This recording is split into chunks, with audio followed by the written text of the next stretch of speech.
A local player instance exists for each active player on the local system. That means in a split screen scenario, each player has a unique local player instance. The local player is also linked to the user on the specific platform that you are playing on through the platform user ID. And the main task of the local player object is to manage the viewport of a specific player.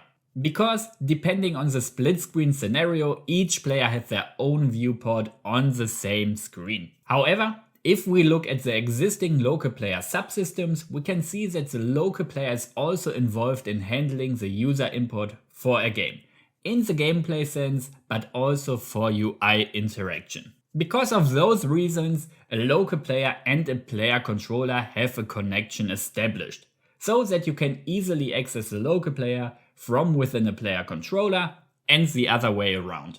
Furthermore, widgets, so the UI elements on your screen, also allow you to access their owning local player.